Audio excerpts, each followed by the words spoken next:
1943. The tide is turning for Hitler and Germany.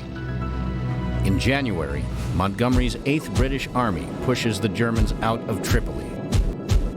By May, Allied forces control all of Tunisia, and German and Italian troops surrender in North Africa. At Stalingrad, the Soviets begin their final counteroffensive. The Germans are encircled, and in February, 24 generals and 91,000 men surrendered to the Russians. 146,000 Germans have been killed or starved to death in a failed attempt to capture the city. In the Atlantic, German wolf packs are ravaging Allied shipping. The Battle of the Atlantic reaches its climax in mid-March, when the Germans sink 27 merchant ships in 4 days. The Americans have entered the air war in earnest, and in January, the 8th Air Force strikes at the German homeland with a daylight raid on the port city of Wilhelmshaven. In January, American and British leaders Franklin Roosevelt and Winston Churchill meet in Casablanca, and Roosevelt announces that the war can end only with the unconditional German surrender. The tide is turning for Hitler and Germany, but they will fight on for 2 more long years. I'm Gary Sinise, and this is Missions That Changed the War.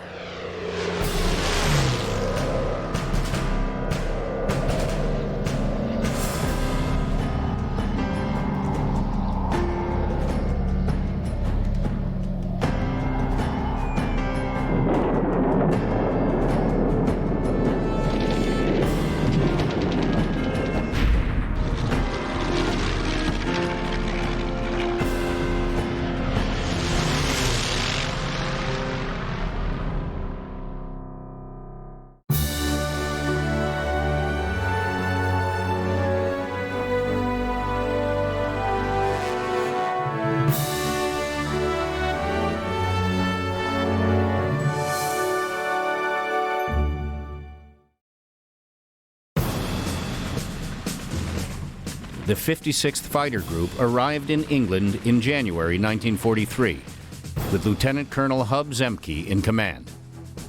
The men of the 56th had endured a long run-up of training and organization in the States. They arrived in England eager for combat, still much in need of training in geography and navigation, British aircraft control networks, instrument flying, formation flying, air gunnery, and combat tactics. In early April 1943, after 3.5 months in England, the 56th Fighter Group moved to Horsham St. Faith Air Base near the city of Norwich and began flying combat missions. My dad looked at himself as a player coach. He recognized, just like in a pickup game of football, that when you're choosing your players, you go for the best players you can find in the crowd. And no matter what their rank was, he put them as flight leaders or as element leaders. He knew he had to teach men to lead, and he would stand down heavy combat missions to let Schilling or Gabreski lead the group, and he would stand down and wait for them to come back. Lieutenant Robert Rankin, nicknamed Shorty, graduated from pilot training on April 11, 1943 at Luke Field, Arizona. My mother flew out to Arizona with my dad, and she pinged my wings on me in my gold bars. And they didn't want me to fly.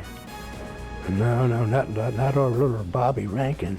Because I was the baby of the family, and flying is dangerous. after I got my wings, they asked you what airplane you wanted to fly, and I picked the P-47. That's what I wanted to fly. And then the first time I got a chance to be up beside one of it, I thought, you must be crazy. What do you want to fly this big thing for? It looked so monstrous the first time I walked up and looked at it. But I don't know, just something about the P-47. I liked the way it looked. And 850 caliber machine guns, 4 in each wing, big radial engine, R-2800. The history proves the fact. It could take an awful beating and get you home. And fortunately for me, I never got a scratch on my airplane. I didn't want any part of scratches. And the 51, I have nothing against it. I know the people who flew it think it's the greatest thing since sex. But I never found one could whip my fanny. In August 1943, Rankin was sent to England and assigned as a replacement pilot to the 61st Fighter Squadron, 56th Fighter Group. I know I didn't want to fly the Pacific. I don't like water. So I was real pleased when I got assigned to Europe, and I was thrilled when I went to join the 56th Fighter Group and found out what they were all about. Through the late winter of 1942-43, Gunther Rall's JG-52 fighter group is on the run, one step ahead of the advancing Russians. The Germans destroy what they cannot take with them: planes, trucks, and equipment. By early February, JG-52 is a fighter group in name only. Rall is its acting commander.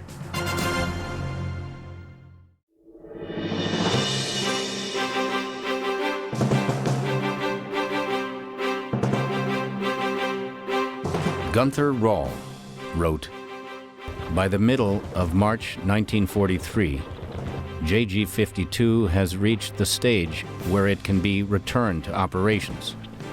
It transfers down to the Crimea. On a fighter sweep on 21 March, I claim my first 2 victories in almost 5 months."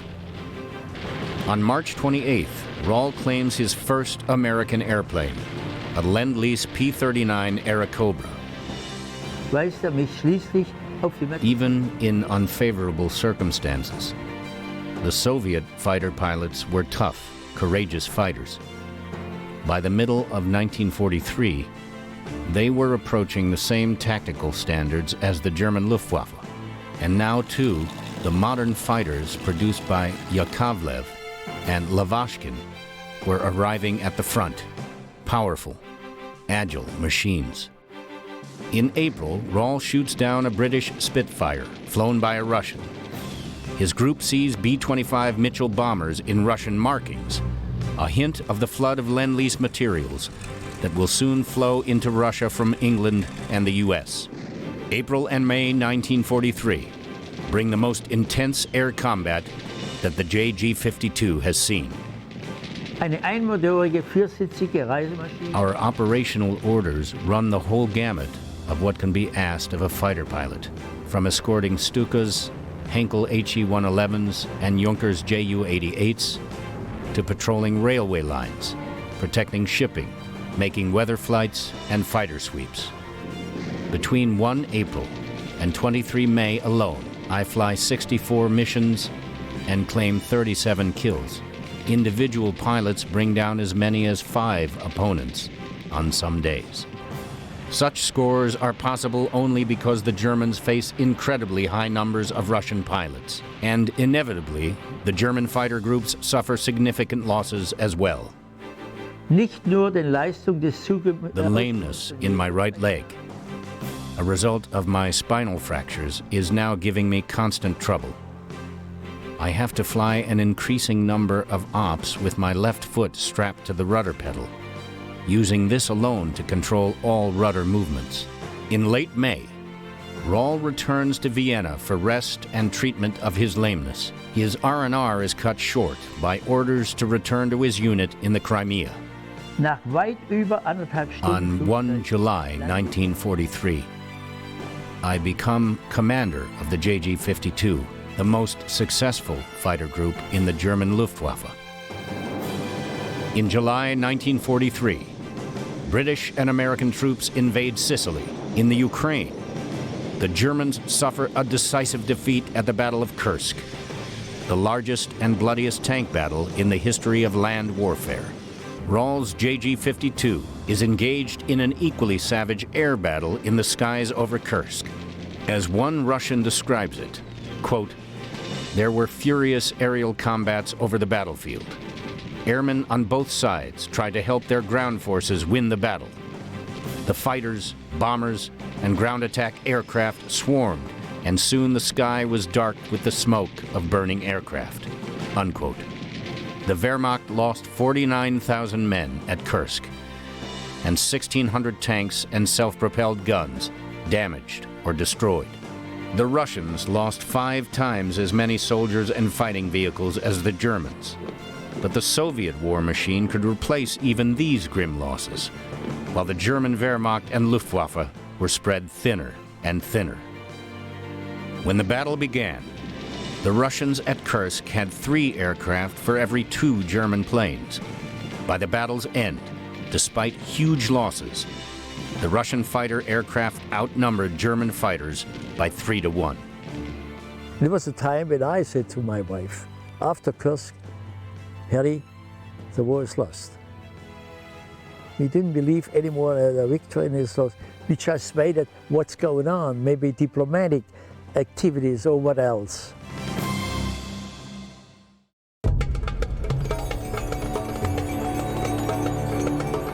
Rall claimed his 200th victory in September 1943. He was awarded the Swords to the Knight's Cross. He traveled to Prussia again to receive the award directly from Hitler at the Führer's Wolfslair retreat. In 1941, on the eve of the invasion of Russia, Hitler told the German people, "We have only to kick in the door, and the whole rotten structure will come tumbling down." But Russia's rotten structure had survived, and its armies were pushing the Germans back toward Germany. At Rall's first meeting with Hitler, the Führer spoke in detail of a bright future for Germany and the German colonies in the Ukraine. Now, Rall meets a Hitler who barely resembles that man whose visions he had listened to 10 months earlier. Lasse auftanken und kehre mit dem letzten. The Führer, as anyone entrusted with leadership can see, no longer leads. He has hardly any facts about friend or foe at his fingertips anymore. Instead, he murmurs mystically about a long, deep, dark valley through which we must stride, but at whose end the silver lining can already be seen. And Hitler, and he talked to us, not any more facts, settling farmers, watering, and so forth. No. Very dark suit, but strip on the horizon. Those bullshit, you know. More mystic. Another surprise awaited Gunther in Germany. 6 months earlier, with his unit in the Crimea, Rall had had an unexpected visitor. My wife helped choose to get over to England, 38. You know, there was the Austrian intelligence in Vienna. So 80% was Jews, so doctors, professors, lawyers, journalists, theater people. And she had good friends in England. They were Jews, they always came over for skiing. Very high-ranking Jews, and she went over to England, and they managed that the doctors, a couple of doctors, 6, 8, 10, could go to England. This was then known, and she was called by the Gestapo, and I didn't know that in those days, you know.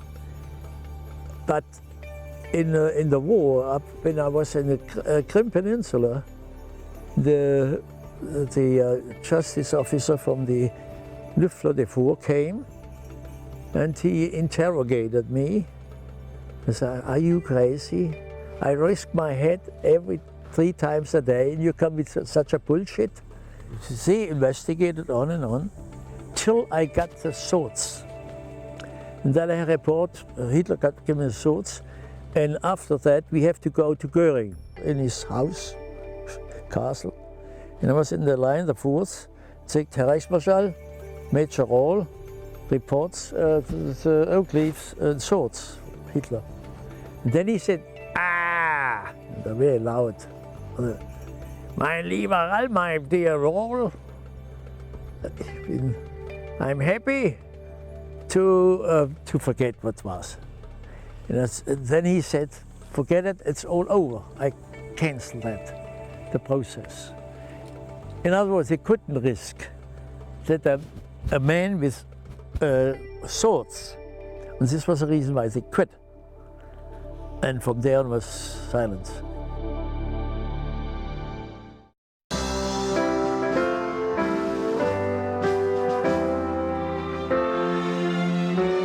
In World War I, 1914 to 1918, the technology of aerial bombing advanced rapidly, from artillery shells dropped from fighters to huge 4-engine bombers. By 1918, many in the Royal Air Force believed that strategic bombing of industries and rail lines could be decisive and could bring Germany to her knees. But the war ended before that idea could be proven. Sir Hugh Trenchard, head of the RAF, predicted that in the next war, Britain's best defense would be the destruction of enemy industries and the demoralization of enemy civilians by strategic bombing. But in 1919, Trenchard's next war seemed like a remote possibility, and the British military chiefs argued that the value of strategic bombing was very much unproven. The debate and the policies it drove would shift back and forth through the 1920s and 1930s. In the United States, General Billy Mitchell was arguing for a doctrine of strategic bombing. Testing the bombers' effectiveness against land targets was impractical at best. But German ships, seized by the Allies in 1918, offered an opportunity to demonstrate the bombers' worth. The U.S. Navy doubted that aerial bombs could sink a capital ship, but they were not exactly eager to put it to the test. Mitchell was finally allowed to stage a demonstration in 1921. In June 1921, off the Virginia Capes, flying boats of the U.S. Naval Air Service sank a German submarine, a destroyer, the cruiser Frankfurt, and the battleship Ostfriesland, using bombs weighing from 200 to 2,000 pounds. Despite Mitchell's success, British and American navies still were not convinced that bombers could destroy large warships. Mitchell would ultimately face court-martial for pushing his views too aggressively at the high command. Britain and France used aerial bombing effectively in their colonial wars in the 1920s and 30s, especially in Iraq, Somaliland, and Morocco. The colonials had no anti-aircraft defenses, and no one really knew whether the bombers could succeed against a well-defended industrial nation. Still, by 1930, there was a growing belief that the bombers would always get through. In Britain, that belief led military planners to ask, how could bombers be beaten? A commission was set up to find answers, and the result was Britain's early warning system, a network of radar stations and air control centers. By 1939, the system could detect enemy aircraft more than 100 miles across the English Channel, revealing the enemy's altitude and course, and often its numbers. In the mid-1930s, as Britain awoke to the rising threat of Germany and began to rearm, aircraft development and production, aircrew training, and airfield construction focused mainly on bombers as a deterrent force. This was based on the belief that tight formations of bombers could defend themselves and could deliver their bombs with precision in daylight raids over Germany.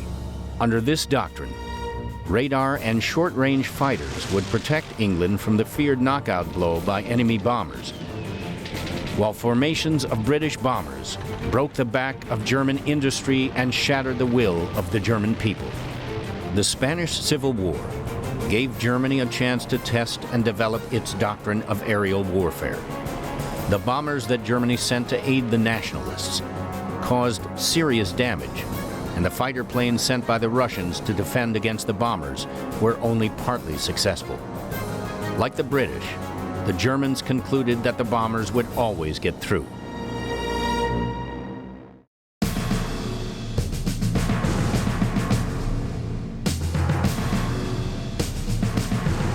The Spanish Civil War, which ended in 1939, offered three lessons that nearly everyone failed to see.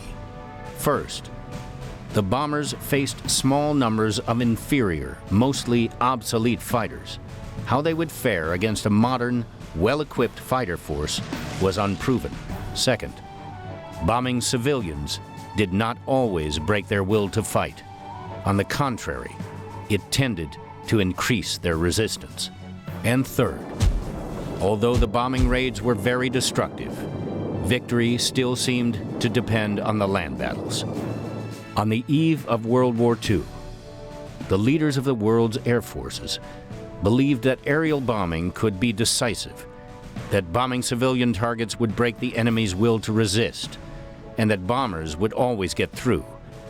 These beliefs and the doctrines they fostered would have tragic consequences in the war to come. In the first 2 years of the war, British bombers caused little damage to the enemy, often missing their targets entirely, and bomber losses were higher than expected. Bombing raids against Britain produced similar discouraging results for the Germans. The Battle of Britain in the summer and fall of 1940 should have alerted leaders on both sides to the fact that bomber formations were highly vulnerable to fighter attacks.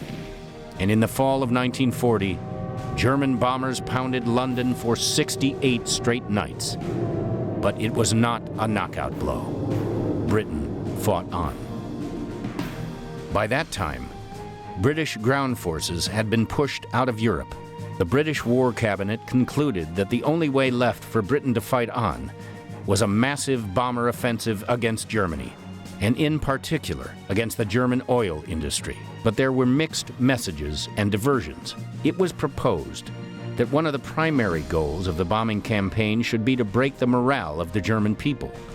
And as German submarines destroyed more and more Allied shipping, British bombers were diverted to attack the submarine pens on the French coast. But in 1941, a British panel concluded that of the bombers that claimed to have hit their target, only 1 in 3 got within 5 miles of it.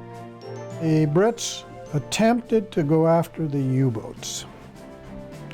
They destroyed not one U-boat. Not one bomb ever penetrated the U-boat pens. But they exhaustively lost approximately 400 air crews in that attempt. Now, I don't believe the intelligence was as good as one would think, but understand the British were listening to all of the German transmissions at the time. They understood what the Germans were talking about. And they switched their tactics to go after the vendetta of now firebombing, area bombing German cities. And that tactic was based upon the fact that they couldn't accurately bomb at night a German target, so they proceeded to burn Hamburg and Dresden and Frankfurt and Berlin, and endless missions were spent against brick and mortar that significantly did only one thing: motivate the Germans to fight even harder. Motivate the general public to support Hitler's war effort.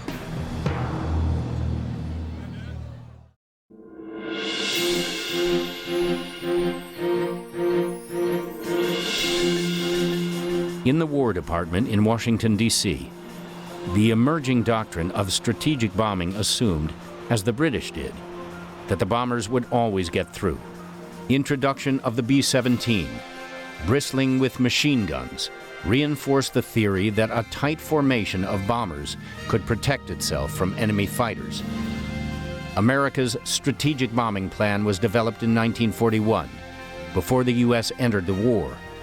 Under the American plan, while the British carpet-bombed German targets at night, the Americans would carry out precise attacks on key targets. First, Germany's electrical power grid. Second, its roads, rails, and canals. And finally, its oil industry. 8th Air Force combat operations began in August 1942. Their first target was the railroad marshalling yards at Rouen in France. A dozen B-17s put roughly half of their bombs on target. There were follow-up raids on French airfields, ports, and railway yards. And General Karl Spaatz, commander of the 8th Air Force, concluded that the bombing plan was correct. Major Curtis LeMay, commander of the 305th Bomb Group, developed the combat box formation, which gave bombers overlapping, concentrated fields of defensive fire. But losses to German fighters were still higher than expected. I don't believe Spaatz bought into Harris's city bombing, terrorism of the German public.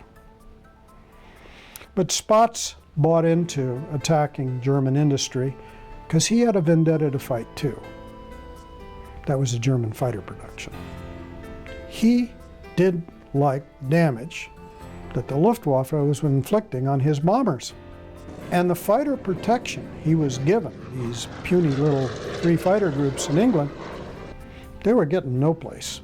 Why? Because they couldn't escort the bomber more than a third of the way to the target.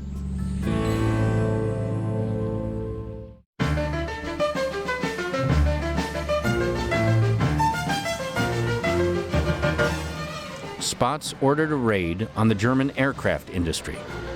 On August 17, 1943, bombers were to hit the Messerschmitt factories at Regensburg and the ball-bearing plants at Schweinfurt. Both targets lay deep inside Germany, far beyond the range of the bombers' little friends, the 8th Air Force fighter planes. 56 Fighter Group, together with the 4th, took off and supported the escort as far as they could go. They had no way of going any further than halfway and then coming back on what fuel was left, and they stretched it to the drop.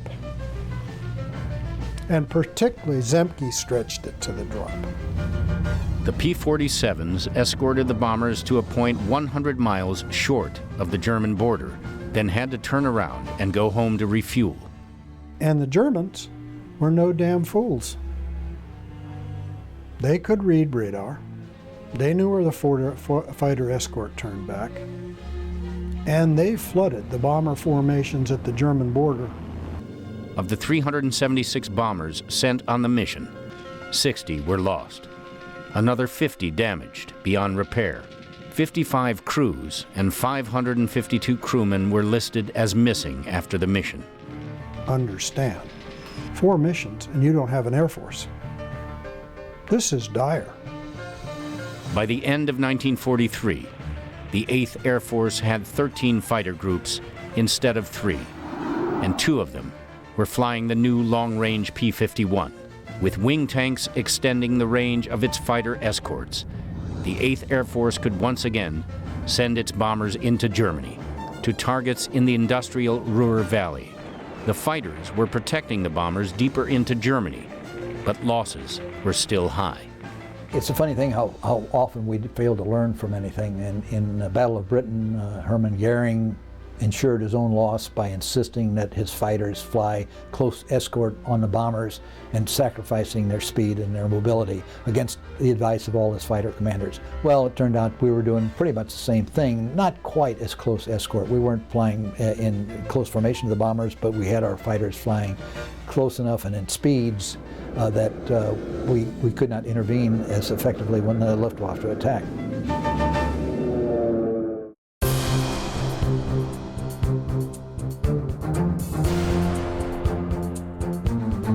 The first 3 fighter groups in the 8th Air Force were the 4th, the 78th, and Hub Zemke's 56th.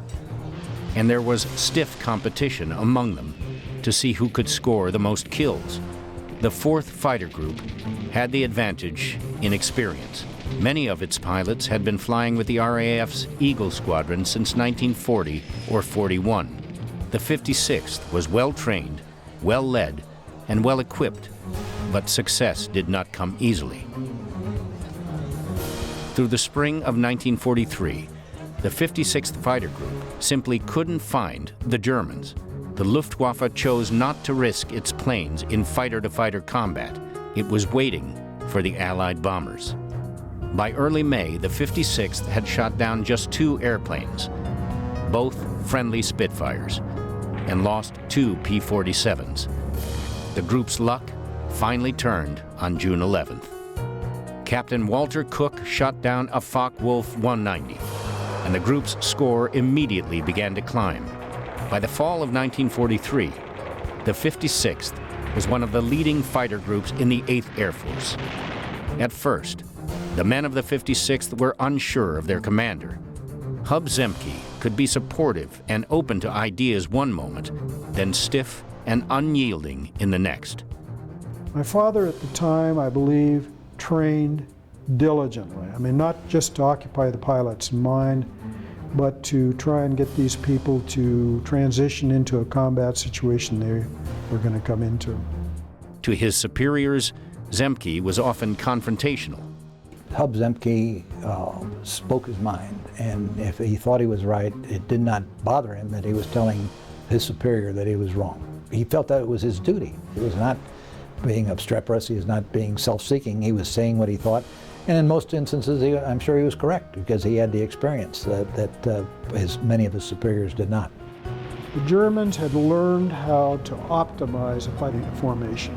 In the Spanish Civil War, the Germans developed a formation which we now call the Finger Four. And in this formation, you have an element leader and a wingman. And the element leader's objective is to attack. And the wingman's objective is to defend the element leader. If they are engaged from the rear, early enough, the element leader's objective is to turn on the attacker. That is, both of them together, to turn on the attacker and go into head-to-head combat. The British at the time had used the Vickers V, and they would stack in that formation 4 of them, 4 Vickers Vs behind themselves, formation of 3, sometimes 4. And when they peeled off, they would peel off in a string. This type of combat had 4 aircraft doing the attack and no one doing the defense. Unlike many of his superiors, Zemke had studied British, Russian, and German fighter tactics up close, and he began to work out his own tactical solutions. He adopted the German Finger Four formation, and he arrayed his squadrons in a new way.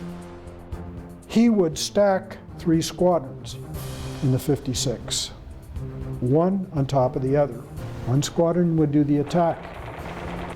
And this attack was meant to cause the enemy to make a mistake. He would try and break them up, as you would a covey of quail. And then your reserve group on top of it would come down on top of this broken up covey and pick them off one by one. And then you had top cover on top of it. A group always looking out that you're not going to get jumped. This tactic was adopted by the 8th Air Force, and it began to show his development as an individual, as a tactician. At first, 8th Air Force commanders tried to rein in Zemke's unorthodox tactics, but his tactics succeeded for 2 reasons. First, they made good use of the P-47's greatest strength, its ability to outdive every other fighter. And second, Zemke demanded the highest levels of discipline in combat. Zemke's Wolfpack became the most successful fighter group in the 8th Air Force, with twice as many kills as its nearest rival, and the 8th began stealing pilots from the 56th to lead other fighter units.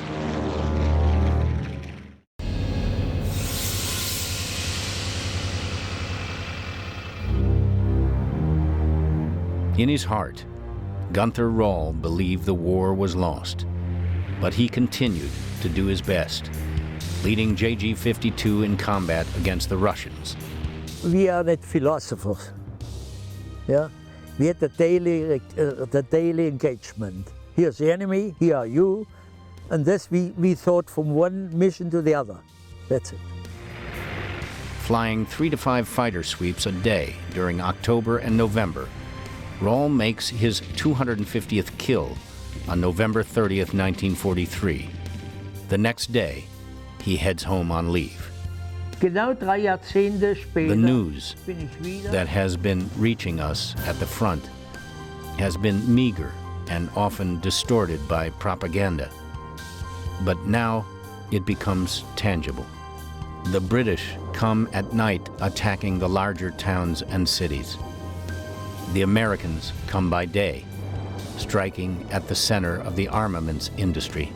Soon, the Luftwaffe doesn't have very much left to put up against this offensive.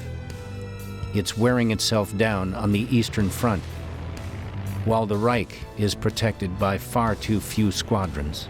Now, German pilots are going into action with scarcely more than 50 hours of flying time in powered aircraft. Most of them will be killed before their 10th mission. In early January 1944, Rall is summoned a 3rd time to Hitler to receive another award. And again, the Hitler talked, sitting next and saw him.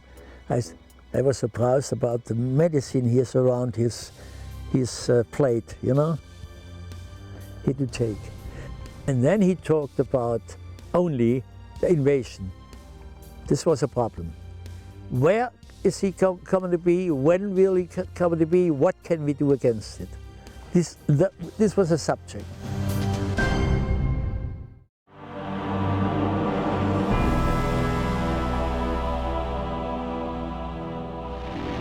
By early 1944, pilots and airplanes had begun pouring into 8th Air Force bases. Over Europe, the battle for air superiority was at a fever pitch. The Luftwaffe fighters and flak were inflicting heavy losses on Allied bomber formations, but the bombers were getting through, laying waste to German cities and factories. Desperate to block the Allied bombing raids, Hitler demanded that all of Germany's fighter production be converted to building anti-aircraft cannons. Speer convinced the Führer that the light metals used in aircraft production would be useless for building heavy guns. Instead, the Germans stripped the Russian front of 88mm anti-tank guns and used them as anti-aircraft guns. Eventually, the flak defenses guarding German cities would number 10,000 cannons and nearly 1 million men. From the Eastern Front, the best fighter pilots were sent to Germany to protect the fatherland. Every group in the East had to give up at least a successful fighter pilot as a commander to the West. And then I went to Germany and became commander of 2nd 11. Rall arrives in Germany in mid-March 1943. By early May, he has a total of 275 victories. There I shot down P-38 and some others. And then I became commander of the German fighter leader school.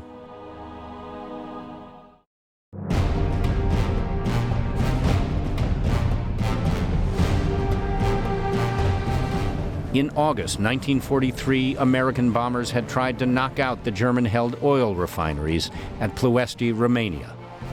The fuel situation was absolutely crucial to the Germans. They were rationing fuel to everybody, to tanks, to airplanes, to training.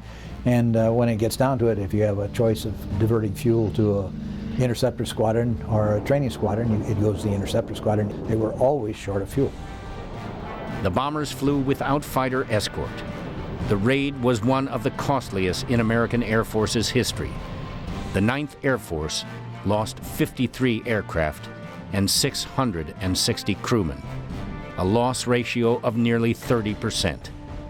and the Germans repaired the damage within 2 weeks, with no loss of overall oil production. Most of Germany's petroleum came from imports. Before World War II, synthetic oil made from coal supplied about a quarter of the country's petroleum. By 1943, synthetic oil plants were providing half of Germany's oil. And the Germans had very smartly put their synthetic oil manufacturing out of the range of any American fighter, considerably out of it, essentially on the Czech border. By the end of 1943, the 56th Fighter Group's P-47s were finally being fitted with wing tanks. The tanks gave them the range to escort the bombers into Germany. This was a massive task of which nobody realized. The P-47 was not configured with hardpoints on the wings, and they did not have a system by which they could pressurize the tank and pump the fuel to the engine. And on top of that, they couldn't get tanks. There were no tanks. They made tanks out of paper and epoxy resin, which leaked at altitude. 8th Air Force directives called for the fighters to stick close to the bombers. Zemke knew the 8th Air Force orders were wrong. He was sure that the best way to protect the bombers was to attack the German fighters before they reached the bomber formations. In the 56th, Zemke began taking the fighters farther and farther out ahead of the bombers, trying to catch the German fighters as they were forming up. To ignore 8th Air Force directives was to risk court-martial and loss of his command. But Zemke's insubordination was tolerated because his tactics got results. With improved long-range fighter cover for its bombers, the 8th Air Force was pounding industrial targets in Germany. But the bombing raids were not achieving the results the commanders hoped for. Their principal target, German aircraft production, was widely dispersed and quickly repaired. Despite an intense Allied bombing campaign, German fighter production actually increased. In January 1944, Major General Jimmy Doolittle was given command of the 8th Air Force, and he changed the mission of the fighter groups. Instead of escorting bombers, the American fighters would seek out the Luftwaffe, attacking German fighter planes wherever they were found, while 8th Air Force bombers attacked targets critical to Germany's air forces. These two directives would intersect on a fateful day in mid-May. Albert Speer, Hitler's Minister of Armaments, wrote years later in his memoir that May 12, 1944, was a day he would never forget. It was the day Germany lost the war. I can tell you the numbers. The battle, when we got alarm on against them, there were 800 bombers, B-17, B-24, in 8,000, 9,000 meters, and about 1,000 fighters from the Harz Mountains down to Stuttgart. Always four. The sogenannte Wolfpack from Zemke, he invented that, you know. And we were 75. We had 50 Focke-Wulf down there, and I have 25 109s up there as a top cover.